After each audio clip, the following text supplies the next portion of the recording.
Hope all you are in the best of your health and spirits. We are all set for yet another exciting conversation today.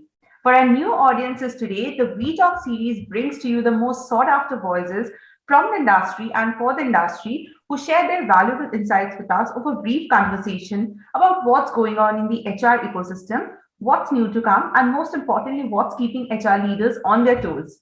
So today we have a special guest joining us. Please join me in welcoming him. He is Karthik SM, Global Head of Talent Acquisition at Biocon Biologics.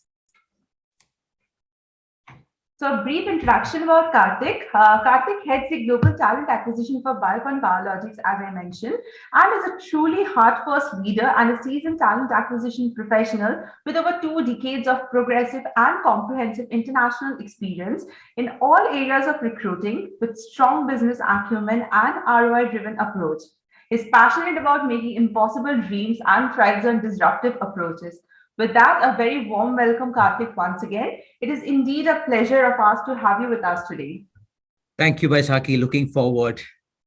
Same here. So, Karthik, to start off with today's discussion and to set in the context, my first question for you would be, according to you and your industry demands, what type of skills shortage do you think is causing the current talent war? All right. Interesting topic. And I think this the problem is there for at least for the last 20 years, right? So we've been discussing this, at least for me, 2 decades. I've been hearing the war for talent or talent shortage, across the industry.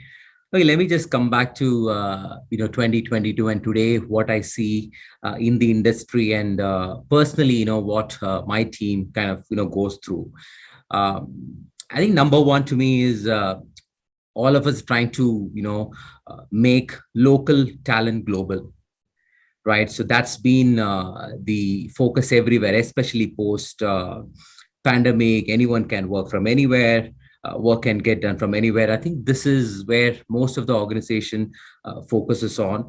I'll just try and give you a little examples, right? And you see that, many of the Indian players kind of setting footprint across the globe. And I'll give you a live example, right? So Biocon Biologics is a truly global biosimilars organization today. So in fact, yesterday, if you've caught up with the news, we completed the acquisition of Viatris Biosimilars. Now, what this means is that we're going to cover the advanced markets. We're going to, have our offices in different states in the US, Europe, UK, etc. Now, all of us know that Biocon is an Indian organization, kind of, setting footprint across the globe, competing with global biosimilars players. So today, if buying business leaders come to me with an ask, and there's only one ask, that how can we be truly global? And of course, somewhere, technical skills and everything, we can train, we can kind of buy, we can build, but how do we go truly global, and how do we bring that cultural aspect to it? And that's the skill many companies are focusing, including ours today. Let's say about we are 6,000 people sitting in India, and we're going to have an office which is 400, 500 people in the US. Now, how do we interact, and how do we, collaborate, and how do we co-create things? That's the skill which I don't think any universities teach, or, any of the training schools kind of, specialize. That to me is a big one. And second, it's a candidates market. I keep telling this, right? And I head talent acquisition. I've been a recruiter for the last 2 decades, but it's a candidates market. It is people look for the values, the purpose to join an organization. Why? So all of us spend a lot of time in building the value proposition of the organization. From a skill standpoint, it is easy for us to, and most of us, in fact, those days of buying talent is gone. Today, most of the organizations, in the network, I keep talking to, they all want to build talent, which means that we all focus on early talent, go to campuses. We have, wonderful apprenticeship programs in India. If you look at NAPS, NATS, and, many other things, we're ready to supply a lot of people. So rather than looking for what is missing, and I can go on in terms of what is missing, right? I just gave you an example of, make the local talent global. But, we are a science company, science organization. So most of the times we hear from people, our business leaders, hiring managers, that the science part is great, awesome. But when it comes to the general management skills, that's where we struggle. And this is across levels, right? I'm not even looking at the early talent, but across level, the general management, becomes a challenge. So the whole idea is to how do we build that, right? So we go to tier 1, tier 2 colleges. We kind of, in fact, this year we started Be Nurtured, a campus program. In fact, last year, and this is our second year. The whole idea here is to bring those students, put them through a young leaders program, and try and see that, how do we build that from day one. When I say build, and of course, we go to all the science colleges and then, hire the, top talent from there. But alongside, right, today, if I go and bring a top talent, the whole idea, the investment is to get that person ready to a CEO -2 or a 3 role in 8 to 10 years. Right. And that is something which is planned internally, and we try and curate that pool rather than looking for that one thing which is missing. Right. You ask any leaders, they're going to tell you the same thing, that these are the things missing. Now, if you talk to a tech recruiter, the tech recruiter is going to tell you stories around that XY skill is there, but Z is not there. Right. And we will always have that. I don't think we have a fix, but how do we try and build that gap in-house is the key to success. And I think that's the only way, rather than keep buying talent. And today we are in a situation where candidates have 4 or 5 offers, right? We can't say that they miss the skill, right? And if that is the case, then they won't have 4 or 5 offers, and they can choose. It is something that we as an organization is looking for. Maybe, that is not there, and, investing is the only solution, by Shaki. Thank you for setting in the context so well. You have ushered in a lot of important points together at one go, which is amazing. And that kind of leads to my next question, since you have mentioned about talent already. So what do you think, what are some of the most prominent challenges that organizations in India face to utilize the gig economy at its fullest potential? What's your take on that? Again, I'll give an example. So we are a pharma company, but before that, I know every where I keep hearing gig workforce economy for the last 2 to 3 years at least. Though we've been having this for a while, but I know today with some of the retail players coming into play, that gig workforce as kind of is in the limelight. It is good, great. But doesn't suit all the organizations, right?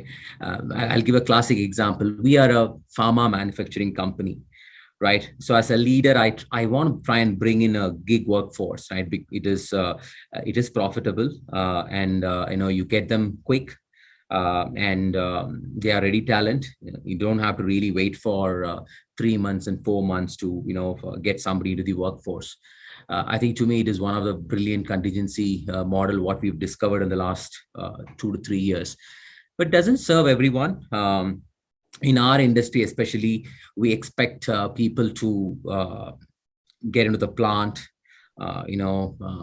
work on the shop floor, have a continuity in terms of learning.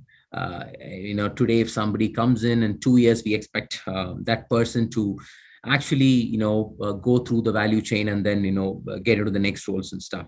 So where it actually works well is in maybe in our organization, enabling functions.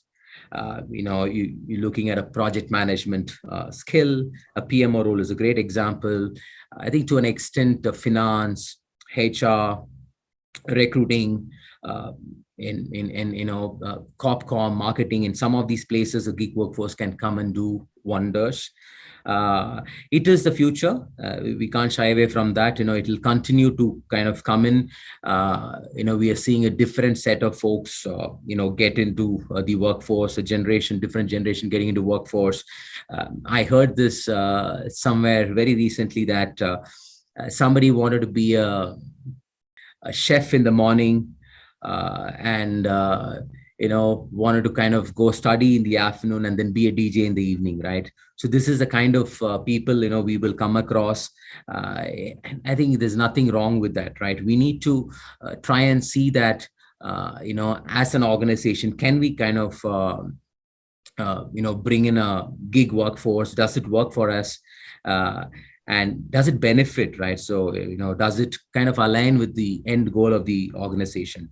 Then go for it. And great examples we have, we see every day, Swiggy, Zomato, and I can go on and on, right? So a gig workforce does very well in these places, right? A lot of time, people take up part-time 4 hours, 6 hours. We're still a little far away to kind of effectively and completely kind of use a gig workforce, but it's industry specific, and I'm a great supporter of.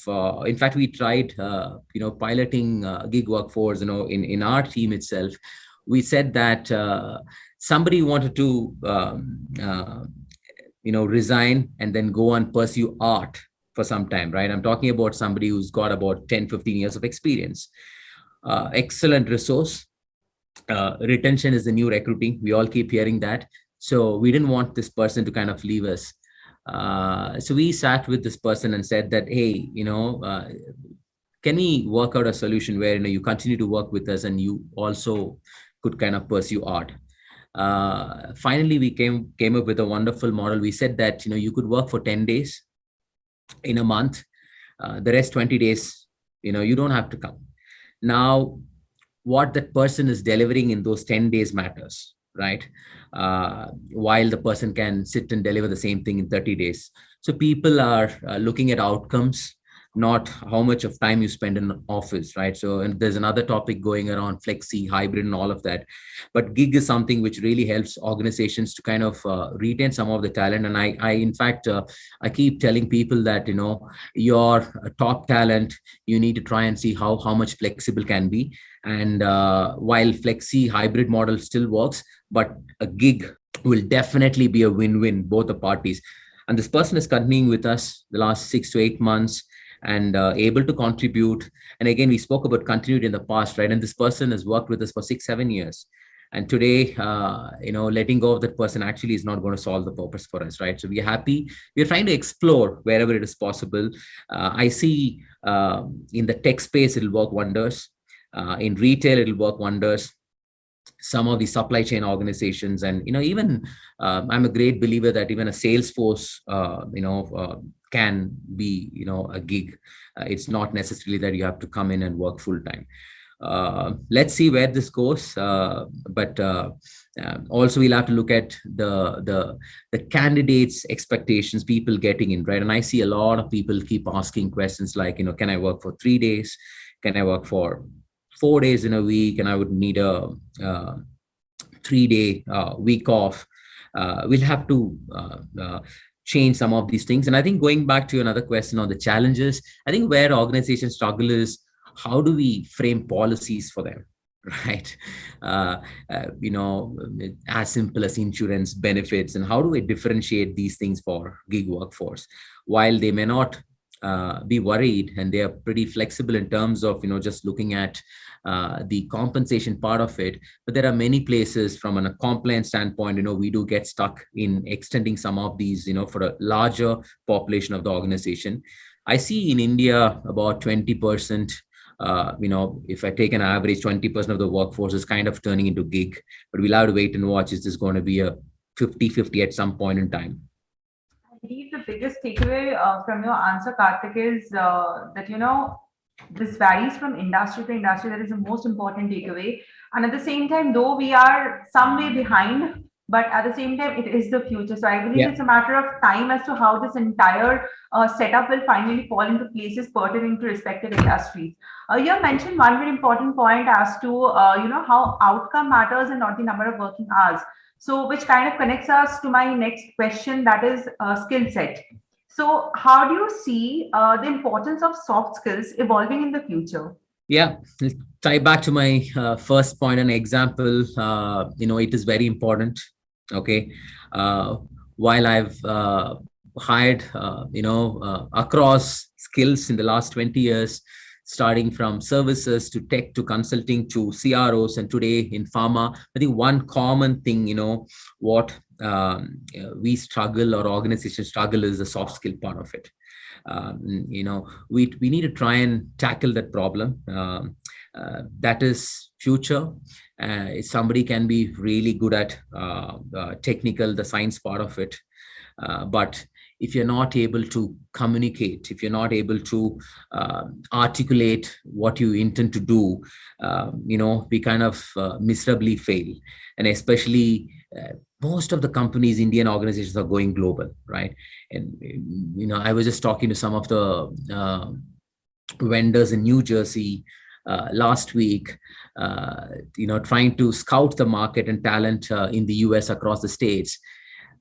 This person, I think, gave a great example that, we are surrounded by Indian organizations, Indian companies, across the states, and I don't think that will be a challenge. We understand the culture. What that means is that, we should just equip. If I go back, if I rewind 15 years back, we used to struggle. This was when I was working with Accenture. We used to lose business to countries like Philippines and other places because the communication part was slightly better in some of these countries. So we'll have to, and from there, and the struggle is real and the struggle is still there. But if institutions, if organizations kind of invest in that and not segregate teams, that okay, X team will do the job and then the white team will go and sell it. We'll have to come out of that culture. We'll have to equip, and we have to ensure that we start training these folks from day one on some of these things. We really can do wonders. We can go places, and that's one thing which I feel that we as a country kind of need to catch up. Which will really take us global. And I'll again go back and give an example. So we have great programs, within Biocon Biologics, like trainings for FTMs, first-time managers, purely focusing on some of these soft skills aspect, right, in terms of communication, articulation, managing teams, some of the interpersonal skills. And we know that the person is technically sound, capable of doing the next level job or 2 levels job ahead of him or her. But what will make that person a true leader is, bridging some of these gaps when it comes to soft skills. And then sky is the limit. We don't have to buy talent. If all the companies start investing in this aspect, we can grow talent, right? Internal talent. We don't have to actually scout for talent from outside always. That's one area, which is actually close to my heart. But I keep telling people that exposure. I keep telling the people coming out of college that go out, get out of your comfort zone, learn, even if it is a different city, different location, different country. Get out, start developing some of these things, and that's going to make you a great leader. And it's so true in my case. And I come from a very remote part of Tamil Nadu. If I rewind back 25 years back, and I probably will struggle to strike a conversation with a group of people. But stepping out of your comfort zone and constantly, consciously focusing on building soft skill aspect will really take you heights. Very well mentioned, Karthik. So talking about talent, workforce, one category is there which simply cannot go untalked about. That is our new generation. So what is your take on the new generation entering the workforce, and how do their expectations differ from those of the previous generation? I'm sure you'll have quite some input there. Oh yeah, I think can go on and on since we've been kind of participating in building the early talent. through different forms, right? So 30% of our hires come from, the early talent strategy, what we've set for the organization, starting from campus to apprentices to, various other programs. It is very different. I meet and talk to some of the study and work interns and campus recruits. Their expectation is very, very different. What some of us might have had few years back or many years back, right? When I graduated out of a college, when I finished my MBA, I just wanted to land at a decent job, a good salary. It was very clear that I need to get my salary on time, and I'm going to kind of do everything possible. I'm going to sit in office for 6 hours and work. I will travel wherever my company asks me to go. I think today the Gen Z is very, very clear. What I like is they look for the purpose, right? And maybe I never focused on that when I picked up my first job. I was not very clear that why I am joining this company, right? Today, the campus recruits are very clear. They have options, and thanks to social media, LinkedIn, Facebook, Twitter, Glassdoor, and name any of these, Indeed, and other players who pretty much we don't have to work on a value proposition, right? So one of the business leaders was asking me that, can we have a value proposition to attract talent? I said that it is out in the market, right? We don't have to do something. We don't have to make PPT and then go and show these people, right? They know why they should join us. They're very well equipped. And I had campus students asking me, compensation and benefits was the last priority in some of the questions which came up when I was addressing some of the students. They said that, tell me, why should I join your organization? What's the purpose? What's your vision? What's the goal? Where do I see myself part of the journey? How can I contribute?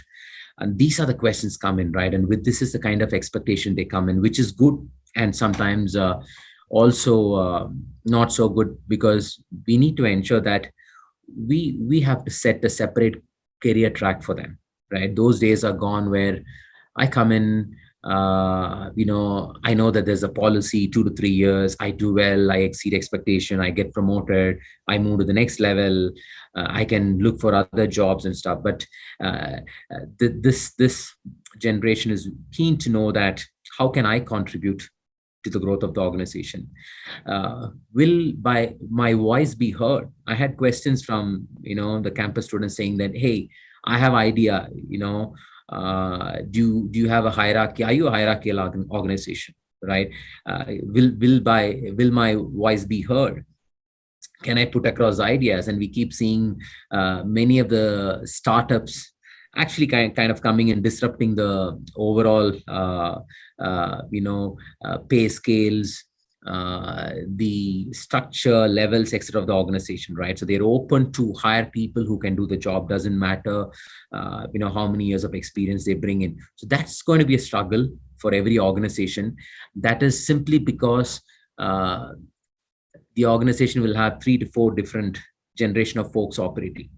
Now, how do you get the Gen Z work with a Gen Y, Gen X, baby boomers? So how do we bridge that gap is where the focus is on. And I think organizations are spending time in addressing the challenge across the culture, across different generations. It's just not the people who are coming in.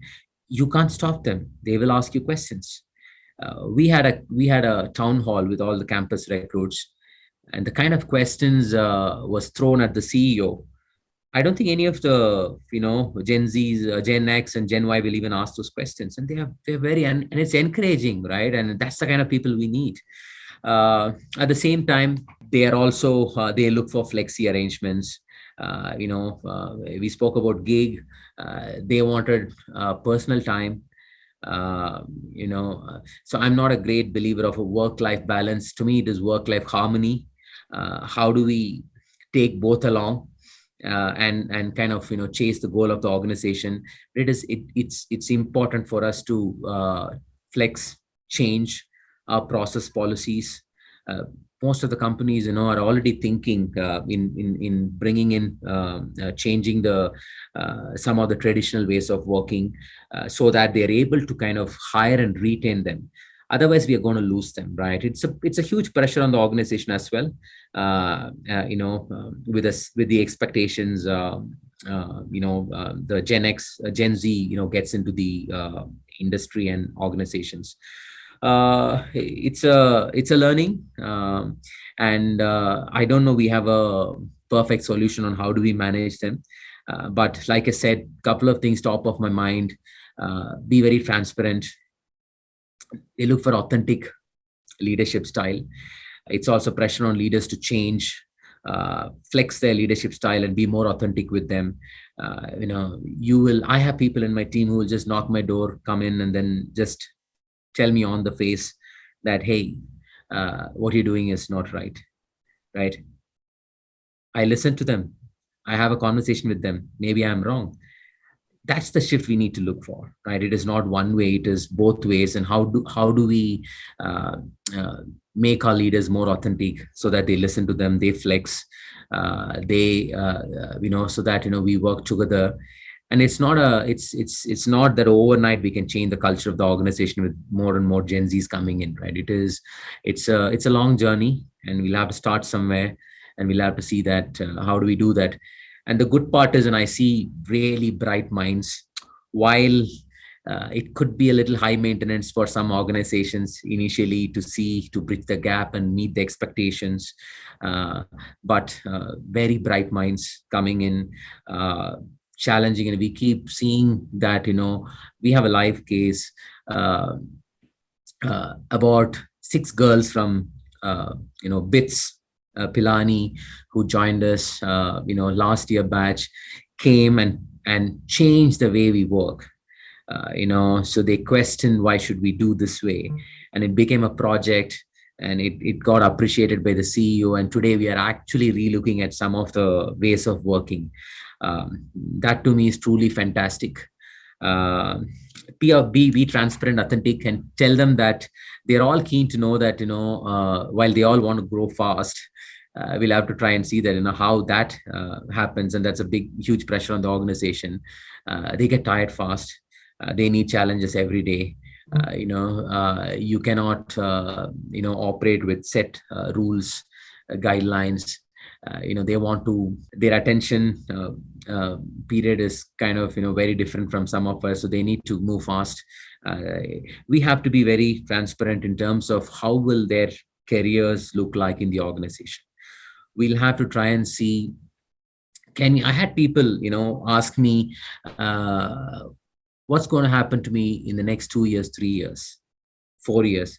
Normally we ask these questions, right? Where do you see yourself in the next 3 years and 5 years? Those days are gone, right? So today the candidates ask us, where do you see me in the next 3 years and 5 years, right? We'll have to be equipped, and we'll have to try and see that, we'll have to be very clear and tell them that this is the future. This is how you look at if you do well.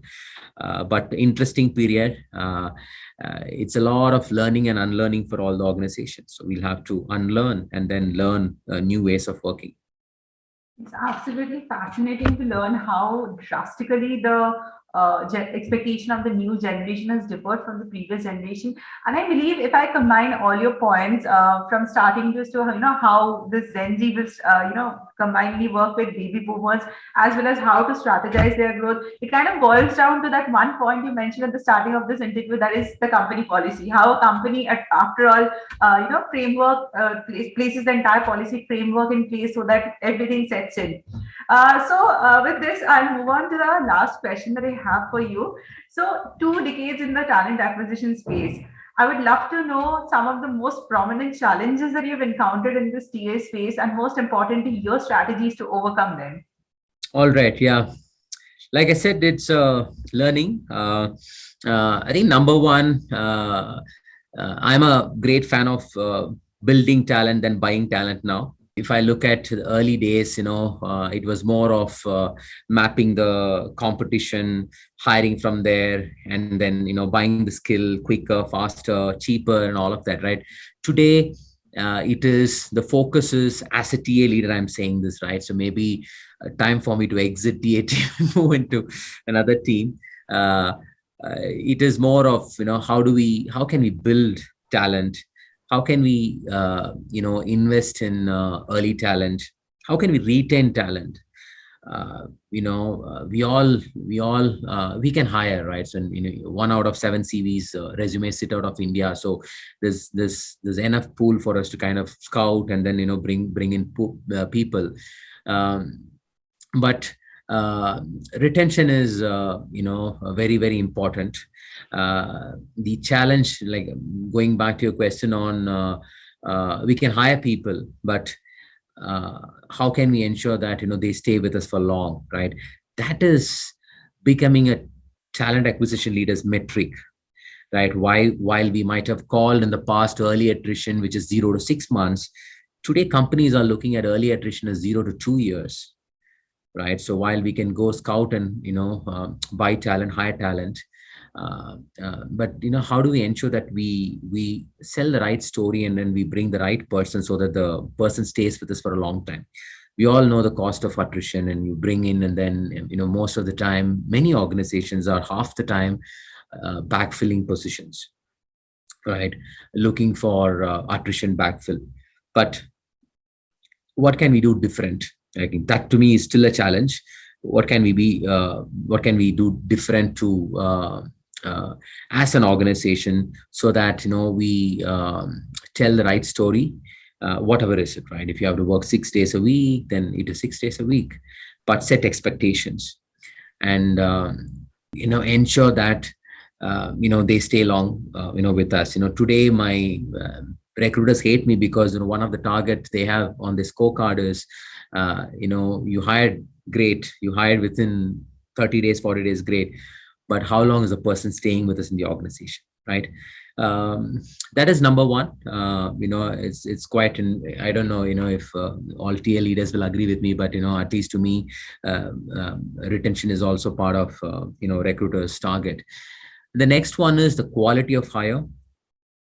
You go and ask any business leader, any conversations on recruiting. I think first point normally they look for is, time to hire, how soon can I get the person and stuff.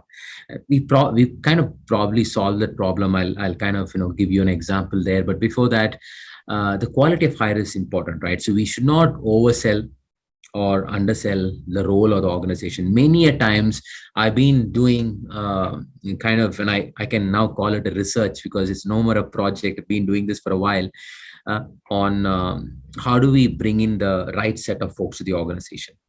A certain X demand warrants a certain skill set.